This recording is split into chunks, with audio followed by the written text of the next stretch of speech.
Hey, what is up guys? So we're going to be doing a deck profile on something that is super fresh. It's that new archetype, the Qliphort. This actually is a top 16 deck from ARG, North Carolina, piloted by Jerome Porter. But anyways, let's go and jump right into it, and we'll talk a little bit more about the deck and all kinds of other stuff. But anyways, if you guys just want to net deck this deck and you have DevPro, link down below in that description box for the YDK file that you can just drag and drop. Makes life so much easier. But anyways, let's go ahead and jump right into it. So first off, he's playing double carriers. He's playing triple helix, triple scout, and triple disc. That's going to be it for the lineup of the Qliphort monsters.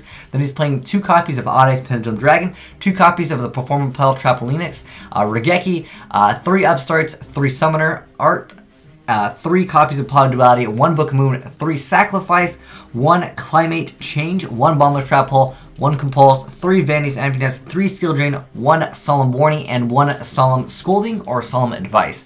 For the extra deck, he's playing a Gaia Dragon, the Thunder Charger, number 61, Artifact Durandal, Shark Fortress, Dark Rebellion XYZ, a Dragon, Karen Gorgon, the Anti-Luminescent Knight. There, we said it, perfect. Number 103, I really love this card so much. And then we have number 50, Black Triple Corn. We got 82 to Steel Games. And then we got double Castel, the Sky Blaster. We got Diamond Direwolf. We got the Evil Storm Exciton Knight. We got Abyss Dweller and Gaga Cowboy. For the side deck, 3 copies of Flying Sea, 3 Mystical Space Typhoons, 3 Monarch Stormforth, 3 Spell Shattering Arrow, and 3 Wiretaps. So that's going to be it for the deck. Now, I've noticed one thing with this build. There's so many different builds, of course, of the Qliphort to actually run. You can make it totally based off of XYZ, and you can totally play the killer builds if you want to.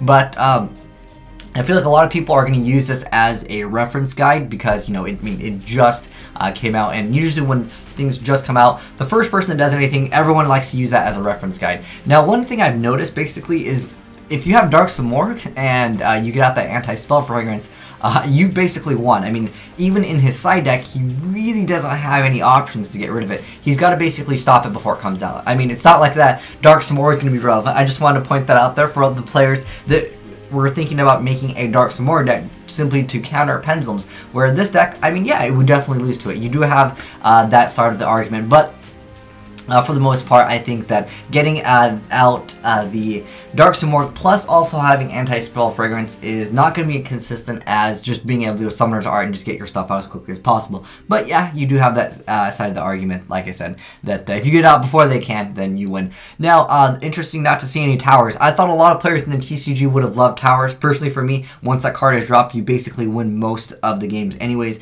even in Mirror Match.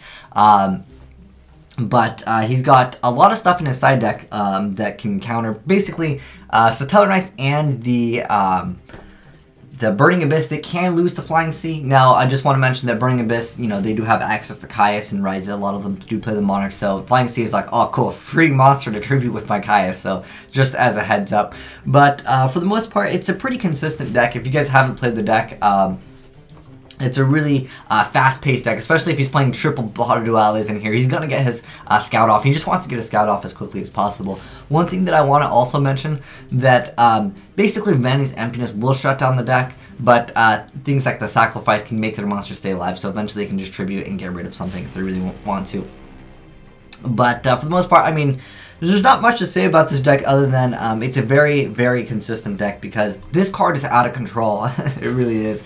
And then also Tool being searchable. And it's a normal monster basically with an effect anyways. But I'm just going to leave it at that. I don't really think that we need to discuss more about this. I can't wait to see other builds of the Qliphort, so we'll have to wait and see if they get any more support. Also, the Shaddolls, they are still very relevant in the game, but I'll do some more deck profiles on Shaddolls once we get those we need the Wind Shaddol and the Water Shaddol. But anyways, congrats to Jerome Porter for showing us how to play Qliphort, because I totally thought in the TCG we would have played Tower, but it looks like he just wants to play more of a, I mean, it's more consistent, I guess you could say, but I mean, if you get out Towers, it's pretty much game over for most decks anyways. But anyways, thanks for watching, guys, and congrats again to Jerome Porter for showing us those Qliphorts. But thanks for watching, guys. Asian Eyes out.